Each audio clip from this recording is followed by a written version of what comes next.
ایک صاحب بولے تو من کی بات آتی نا، من کی بات، بھائی من کی بات بیوی کو سنانا اور جنتا کو کام کی بات سنانا. شادی شدہ ہے تو یہ ہوتا، بے شادی شدہ رہے تو من کی بات بھی جنتا کو، کام کی بات جنتا سے غائب. گھبرانے کی ضرورت نہیں ہے، نا امید ہونے کی بھی ضرورت نہیں ہے. اللہ کی ذات سے پر امید رہیے. 10 سال کا جو نقشہ تھا آج بدل چکا ہے.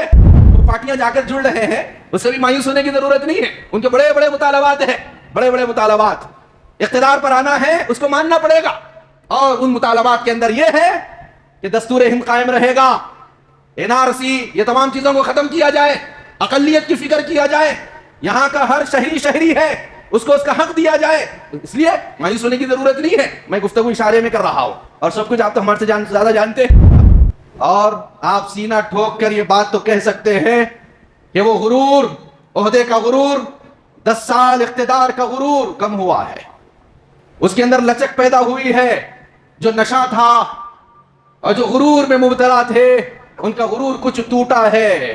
یہ بات پکی ہے. پورے مسائل ہے. جانور کو دیکھے تو اچھا دیکھ کے لیو، خالی سامنے دیکھ لیے موٹا تازہ دکھ رہا، اندر سے پورے دانتوں کھڑے ہوئے ہیں. ایسا نہیں. پیچھے سے اس کی دم کٹی ہوئی ہے، اس کی سنگ اگڑی ہوئی ہے. نہیں، ایسا نہیں. جانور صحیح سالم ہونا، اللہ کی راہ میں قربان کرنا ہے. أعوذ بالله من الشيطان الرجيم. بسم الله الرحمن الرحيم. صلی اللہ تعالی علیہ وعلى آلہ واصحابہ وازواجہ وذریاتہ واہل بیتہ وسلم تسلیما کثیرا کثیرا. اما بعد فاعوذ باللہ من الشیطان الرجیم. بسم اللہ الرحمن الرحیم. قل اللہم مالک الملک تؤتی الملک من تشاء وتنزع الملک ممن تشاء وتعز من تشاء وتذل من تشاء بيدك الخير إنك على كل شيء قدير. صدق الله مولانا العظيم. محترم وقام قابل صدر احترام حضرات سامعین کرام، عزیز نوجوانوں، ساتھیوں، تمام کے تمام حالات اور تمام کی تمام چیزیں اللہ تبارک و تعالیٰ کے قبضہ قدرت میں ہے. اور اللہ تمام دنیا کا نظام، کائنات کا نظام چلا رہے ہیں. اب سے نہیں بلکہ جب سے دنیا قائم ہے، اور جب تک دنیا قائم رہے گی اللہ تبارک و تعالیٰ کے قبضہ قدرت میں دنیا ہے اور رہے گی. تبارک الذی بیدہ الملک وہو علی کل شیء قدیر. سورہ ملک کی پہلی آیت کہ بابرکت ہے وہ ذات جس کے قبضے میں بادشاہت ہے، دنیا کا اقتدار ہے، دنیا کی حکومت ہے. بیدہ الملک وَهُوَ عَلَى كُلِّ شَيْءٍ قَدِيرٌ. اور اللہ ہر چیز پر قادر ہے. کوئی چیز اللہ کے قبضے سے باہر نہیں ہے، کوئی چیز اللہ کے کنٹرول سے باہر نہیں ہے. ایک عقیدہ مسلمانوں کا پہلے سے ہے، اس کو مضبوط اور تازہ کر لینا چاہیے. حالات کیسے ہی کیوں نہ ہو، ہمارا جو اعتماد ہے اور ہمارا جو ایمان ہے وہ اللہ تبارک و تعالیٰ کی ذات پر کامل اور مکمل ہونا چاہیے. مایوسی یہ کفر ہے، نا امیدی یہ بھی درست نہیں ہے. اسلام یہ نہیں سکھاتا مایوس ہو جائے یا یہ کہ کفر کے دلدل میں پھنس جائے، بلکہ اسلام کی تعلیم تو یہ ہے کہ اللہ تبارک و تعالیٰ کی ذات پر کامل بھروسہ رکھا جائے. نتائج کی سب فکر میں تھے، نتائج آنے والے ہیں. 4 جون کو نتائج بھی سامنے آ گئے. اب کشمکش کے اندر ہے، کشتی کشمکش میں ہے، بھور میں ہے. اور آپ سینہ ٹھوک کر یہ بات تو کہہ سکتے ہیں کہ وہ غرور، عہدے کا غرور، 10 سال اقتدار کا غرور کم ہوا ہے. اس کے اندر لچک پیدا ہوئی ہے. جو نشہ تھا اور جو غرور میں مبتلا تھے، ان کا غرور کچھ ٹوٹا ہے، یہ بات پکی ہے۔ اگرچہ کہ تیسری میعاد کے لیے بھی کوششیں ہو رہی ہے، کاوشیں ہو رہی ہے، لیکن وہ جو 10 سال کے اندر زبان چل رہی تھی اور قوانین نافذ کرنے کی کوششیں ہو رہی تھی، یہاں تک کہ دستور ہند کو بدل کر رکھ دیں گے، قانون ہند کو بدل کر رکھ دیں گے، گھس پیٹیوں کو باہر نکال پھینکیں گے، یہ تمام کی تمام بولتی اب بند ہو جائے گی۔ اللہ تبارک و تعالیٰ بھی دیکھتے کہ کس کے ساتھ کیسا معاملہ کرنا ہے، ہو رہا ہے۔ گھبرانے کی ضرورت نہیں ہے، نا امید ہونے کی بھی ضرورت نہیں ہے، اللہ کی ذات سے پر امید رہیے۔ 10 سال کا جو نقشہ تھا آج بدل چکا ہے، یقین رکھیے اللہ کی ذات پر جتنا اعتماد ہوگا اور سیاسی بصیرت بھی پیدا کیجئے، حالات بدلیں گے، پرامن حالات ہوں گے۔ اب جو کچھ ہوا یہ سیاسی بصیرت سے ہوا ہے۔ میں علماء کی تحریرات پڑھ کر آ رہا ہوں، سیاستدانوں کی تحریرات پڑھ کر آ رہا ہوں۔ ہندوستان کے باشندوں میں کچھ سیاسی شعور بیدار ہوا تو اس کا یہ نتیجہ ہے۔ جب مکمل طور پر سیاسی شعور بیدار ہو جائے گا، وہ اپنے ملک کے مستقبل کے بارے میں سوچنے لگیں گے، اقدام کرنے لگیں گے، تو پھر سوچئے یہ ہمارا ملک امن و امان کا گہوارہ بن جائے گا۔ الحمدللہ کوششیں ہوئی، کاوشیں ہوئی، ووٹنگ کے موقع پر جستجو ہوئی، اور آج اس کا نقشہ یہ ہے کہ جو 10 سال کے اندر نہیں تھا کچھ بدلا ہے، اور انشاءاللہ بدلے گا۔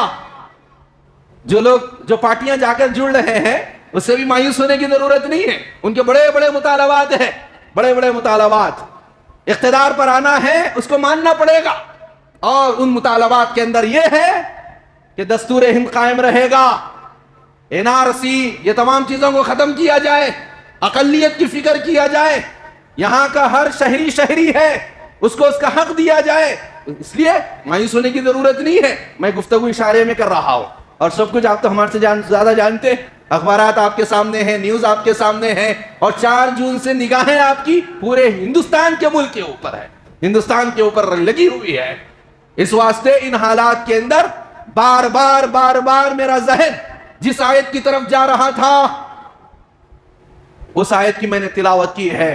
قُلِ اللَّهُمَّ مَالِكَ الْمُلْكِ تُؤْتِي الْمُلْكَ مَنْ تَشَاءُ وَتَنزِعُ الْمُلْكَ مِمَّنْ تَشَاءُ وَتُعِزُّ مَنْ تَشَاءُ وَتُذِلُّ مَنْ تَشَاءُ بِيَدِكَ الْخَيْرُ إِنَّكَ عَلَى كُلِّ شَيْءٍ قَدِيرٌ۔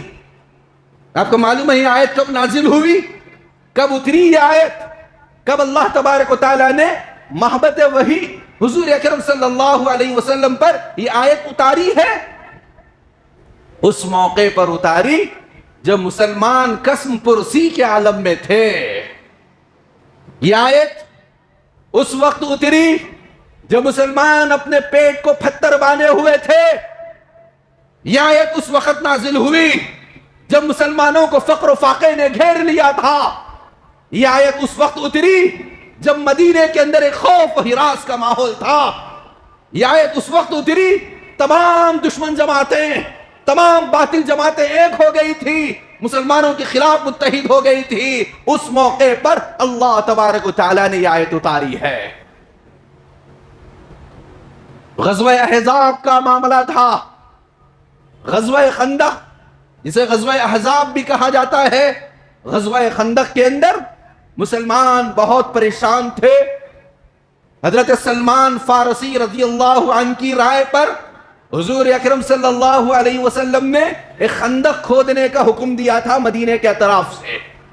ہم بھی جب مدینہ گئے تھے، آج بھی وہ خندق کے نشانات ہیں، لوگ آپ کو بتائیں گے کہ یہاں پر خندق کھودی تھی۔